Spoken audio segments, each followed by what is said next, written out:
வணக்கம் நேர்களே. ஐரோப்பிய செய்திகளின் இரவு நேர செய்திகள். முதலில் தலைப்புச் செய்திகள்.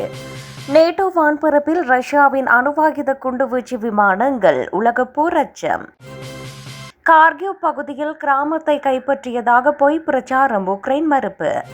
பிரித்தானியாவில் அதிர்ச்சி. மாதந்தோறும் 2 சிறுவர்கள் கத்தியால் குத்தி கொலை. முன்னாள் ஜனாதிபதி குறித்து மிகுந்த அச்சம். உதவியாளர்களை சாடிய டொனால்ட் ட்ரம்ப்.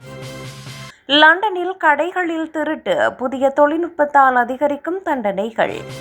உக்ரைன் போரில் 1700 சதுர கிலோமீட்டர் நிலத்தை கைப்பற்றியதாக ரஷ்யா அறிவிப்பு. ஈரான் போரில் சேர நேட்டோ நாடுகளுக்கு விருப்பமில்லை. நோர்வே வெளியுறவுத்துறை அமைச்சர். ஈரான் போரின் தாக்கம். இங்கிலாந்து தொழில் நிறுவனங்களில் நிலவும் எச்சரிக்கை உணர்வு. இனி விரிவான செய்திகள். நேட்டோ வான்பரப்பில் ரஷ்யாவின் அணுவாயுத குண்டுவீச்சு விமானங்கள். உலகப்போர் அச்சம். ரஷ்யாவின் அணுவாயுதங்களை கொண்டு செல்லக்கூடிய சக்தி வாய்ந்த குண்டுவீச்சு விமானங்கள் நேட்டோ நாடுகளின் வான்பரப்புக்கு மிக அருகில் பறந்ததால் பெரும் பரபரப்பு ஏற்பட்டுள்ளது. இந்த விமானங்களின் நகர்வை கண்டறிந்த நேட்டோ நாடுகள் உடனடியாக தங்களது போர் விமானங்களை அவசர கால நடவடிக்கைக்காக வானிலேவி அவற்றை இடைமறித்தன. இந்த செயல் ரஷ்யாவிற்கும் மேற்கு நாடுகளுக்கும் இடையிலான பதற்றத்தை உச்சகட்டத்திற்கு எடுத்து சென்றுள்ளதோடு மீண்டும் ஒரு உலகப் போர் பற்றிய அச்சத்தை உருவாக்கியுள்ளது. ரஷ்யாவின் இந்த இராணுவ சலசலப்பு உக்ரைன் போருக்கு மத்தியில் மேற்கத்திய நாடுகளை எச்சரிக்கும் ஒரு தந்திரமாகவே அரசியல் மற்றும் பாதுகாப்பு நிபுணர்களால் பார்க்கப்படுகிறது. தொடர்ச்சியான இத்தகைய அத்துமீறல்கள் ஐரோப்பாவின் வான் பாதுகாப்பு மற்றும் ஒட்டுமொத்த பிராந்திய அமைதிக்கு பெரும் சவாலாக உருவெடுத்துள்ளதாக நாடுகள் கவலை தெரிவித்துள்ளன. இருதரப்பு இராணுவ விமானங்களுக்கு இடையே நடக்கும் இத்தகைய மோதல்கள் மற்றும் நெருக்கமான பறத்தல்கள் எதிர்பாராத விபத்துகளுக்கு வழிவகுக்கலாம் என்று பாதுகாப்புத்துறை நிபுணர்கள் எச்சரித்துள்ளனர். கார்கிவ் பகுதியில் கிராமத்தை கைப்பற்றியதாக பொய் பிரச்சாரம். உக்ரைன் மறுப்பு. கார்கிவ் பிராந்தியத்தில் உள்ள ஒரு கிராமத்தை கைப்பற்றிவிட்டதாக ரஷ்யா விடுத்த தகவலை உக்ரைன் படைகள் முற்றிலுமாக மறுத்துள்ளன. போர்க்களத்தில் நாங்கள் வெற்றி பெற்றுவிட்டதாக காட்டிக்கொள்ள ரஷ்யா தொடர்ந்து இதுபோன்ற தவறான தகவல்களை பரப்பி வருவதாக உக்ரைன் குற்றம் சாட்டியுள்ளது. கள நிலவரங்கள் ரஷ்யாவின் கூற்றுக்கு மாறாக இருப்பதை சுட்டிக்காட்டிய உக்ரைன் அந்த கிராமம் இன்னும் தங்கள் கட்டுப்பாட்டிலேயே உள்ளதாக தெரிவித்துள்ளது. உக்ரைனிய மக்களின் மன உறுதியை குலைக்கவும் சர்வதேச அளவில் தவறான பிம்பத்தை உருவாக்கவும் ரஷ்யா திட்டமிட்டு இத்தகைய பொய் பிரசாரங்களை மேற்கொள்கிறது. இராணுவ ரீதியான மோதல்களுக்கு இணையாக தகவல் போர் தற்போது உக்ரைன் போரில் முக்கிய பங்கு வகிப்பதை இந்த சம்பவம் வெளிப்படுத்தியுள்ளது. எந்தவிதமான ஆதாரமும் இன்றி ரஷ்யா வெளியிடும் இத்தகைய உண்மைக்கு மாறான அறிக்கைகளை நம்ப வேண்டாம் என்று சர்வதேச சமூகத்திற்கு உக்ரைன் எச்சரிக்கை விடுத்துள்ளது. பிரித்தானியாவில் அதிர்ச்சி. மாதந்தோறும் 2 சிறுவர்கள் கத்தியால் குத்தி கொலை. பிரித்தானியாவில் கத்திக்குத்து வன்முறைகள் தொடர்பான புதிய புள்ளி விவரங்கள் பெரும் அதிர்ச்சியை ஏற்படுத்தியுள்ளன. அங்கு ஒவ்வொரு மாதமும் குறைந்தது 2 சிறுவர்கள் கத்தியால் குத்தி கொல்லப்படுவது உறுதி செய்யப்பட்டுள்ளது. இளம் வயதினர் சம்பந்தப்பட்ட இத்தகைய கொடூரமான வன்முறை சம்பவங்கள் அதிகரிப்பது நாட்டின் பாதுகாப்பு மற்றும் சட்டம் ஒழுங்கு குறித்த பெரும் கவலையை உருவாக்கியுள்ளது. சமூக விரோத செயல்களாலும் இளைஞர்கள் மத்தியில் ஆயுதங்கள் வைத்திருக்கும் பழக்கம் அதிகரித்திருப்பதாலும் இந்த உயிரிழப்புகள் தொடர்ந்து நிகழ்வதாக கூறப்படுகிறது. மாணவர்கள் மற்றும் சிறுவர்களின் பாதுகாப்பை உறுதி செய்ய கடுமையான சட்ட நடவடிக்கைகளை அரசு மேற்கொள்ள வேண்டும் என பெற்றோர்கள் மற்றும் சமூக ஆர்வலர்கள் வலியுறுத்துகின்றனர்.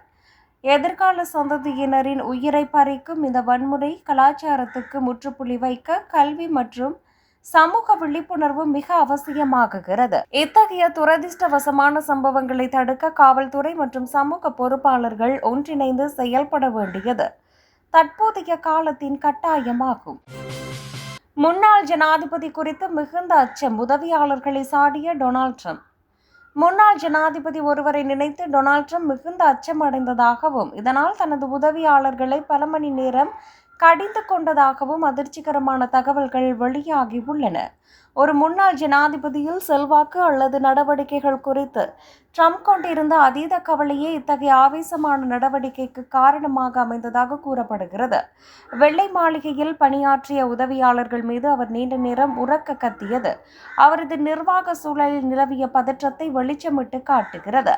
தனது அதிகாரத்துக்கும் புகழுக்கும் அந்த முன்னாள் ஜனாதிபதி போட்டியாக இருப்பாரோ என்ற எண்ணம் ட்ரம்பை இத்தகைய உணர்ச்சிகரமான நிலைக்கு தள்ளியதாக தெரிகிறது. அரசியல் வட்டாரங்களில் பரபரப்பை ஏற்படுத்தியுள்ள இந்த சம்பவம் ட்ரம்பின் தலைமை பண்பு மற்றும் கோபத்தை வெளிப்படுத்தும் விதம் குறித்து பல கேள்விகள் எழுப்பியுள்ளது. லண்டனில் கடைகளில் திருட்டு, புதிய தொழில்நுட்பத்தால் அதிகரிக்கும் தண்டனைகள். லண்டனில் கடைகளில் நடைபெறும் திருட்டு சம்பவங்கள் தொடர்பாக தண்டனை பெறுபவர்களின் எண்ணிக்கை கணிசமாக அதிகரித்துள்ளது. குற்றவாளிகளை கண்டறிவதிலும் அவர்களுக்கு தண்டனை பெற்றுத் தருவதிலும் புதிய தொழில்நுட்பங்கள் முக்கிய பங்காற்றி வருகின்றன. டிஜிட்டல் ஆதார மேலாண்மை மற்றும் விரைவான புகார் பதிவு செய்யும் முறைகள் போன்ற நவீன தொழில்நுட்ப கருவிகளின் பயன்பாடு காவல்துறையினர் குற்றவாளிகளை எளிதாக அடையாளம் காணவும் ஆதாரங்களை திரட்டவும் உதவுகிறது. இந்த தொழில்நுட்ப முன்னேற்றங்கள் சில்லறை வர்த்தக நிறுவனங்களில் ஏற்படும் இழப்புகளை தடுக்கவும், திருட்டு செயல்களை முறியடிக்கவும், குற்றவாளிகள் மீது சட்டப்பூர்வ நடவடிக்கைகளை வேகப்படுத்தவும் காவல்துறையினருக்கு பெரும் உதவியாக உள்ளது. இதன் விளைவாக முன்பு மெதுவாக இருந்த விசாரணைகள் தற்போது துரிதப்படுத்தப்பட்டு குற்றவாளிகளுக்கு தண்டனை கிடைப்பது உறுதி செய்யப்படுகிறது. உக்ரைன் போரில் 1700 சதுர கிலோமீட்டர் நிலத்தை கைப்பற்றியதாக ரஷ்யா அறிவிப்பு. இந்த ஆண்டு மட்டும் உக்ரைனின் சுமார் 1700 சதுர கிலோமீட்டர் பரப்பளவிலான நிலப்பரப்பை கைப்பற்றியிருப்பதாக ரஷ்யா தெரிவித்துள்ளது. ரஷ்ய ஆயுதப்படைகளின் தலைமை தளபதி வலேரி கெராசிமோவ் தங்களது படைகள் டொன்பாஸ் பகுதியில் தொடர்ந்து முன்னேறி வருவதாக கூறினார். டொனஸ்க் உள்ளிட்ட முக்கிய பகுதிகளில் ரஷ்யா தனது பிடியை இறுக்கி வருவதாகவும் உக்ரைன் படைகளை தற்காப்பு நிலைக்கு தள்ளியுள்ளதாகவும் அவர் குறிப்பிட்டார். உக்ரைனின் வடக்கு மற்றும் வடகிழக்கு எல்லைப் பகுதிகளில் பாதுகாப்பு மண்டலத்தை உருவாக்கும் நோக்கில் ரஷ்ய படைகள் தீவிரமாக செயல்பட்டு வருவதாக அவர் கூறினார். ஈரான் போரில் சேர நேட்டோ நாடுகளுக்கு விருப்பமில்லை, நோர்வே வெளியுறவு அமைச்சர். ஈரானுடனான போரில் நேட்டோ உறுப்பு நாடுகள் இணைவதற்கு மிக குறைவான ஆர்வமே இருப்பதாக நோர்வேயின் வெளியுறவுத்துறை அமைச்சர் தெரிவித்துள்ளார். மத்திய கிழக்கில் நிலவும் தற்போதைய பதற்றமான சூழலில் நேட்டோ நாடுகள் இத்தகைய நேரடி மோதலில் ஈடுபடுவதை தவிர்க்கவே விரும்புவதாக அவர் சுட்டிக்காட்டினார். பிராந்திய மோதல்கள் மேலும் விரிவடைவதை தடுப்பதில் சர்வதேச சமூகம் கவனம் செலுத்த வேண்டும் என்பதில் நேட்டோ உறுப்பு நாடுகள் ஒருமித்த கருத்தை கொண்டுள்ளன. ஈரான் விவகாரத்தில் இராணுவ ரீதியான தலையீடுகளை விட ராஜதந்திர தீர்வுகள் மூலமே அமைதியை நிலைநாட்ட முடியும் என்று அவர் வலியுறுத்தினார். ஈரான் போரின் தாக்கம் இங்கிலாந்து தொழில் நிறுவனங்களில் நிலவும் எச்சரிக்கை உணர்வு. ஈரானுடனான போர் சூழல் காரணமாக இங்கிலாந்து நாட்டின் முதலாளிகள் மற்றும் தொழில் நிறுவனங்களிடையே பெரும் எச்சரிக்கை உணர்வு எழுந்துள்ளது.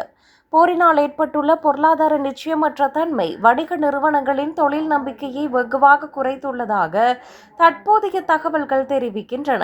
எரிசக்தி மற்றும் பிற அத்தியாவசிய பொருட்களின் விலை உயர்வு காரணமாக தங்களின் உற்பத்தி செலவுகள் அதிகரிக்கும் என்ற அச்சம் தொழில் முனைவோரை மந்தமான நிலைக்கு தள்ளியுள்ளது.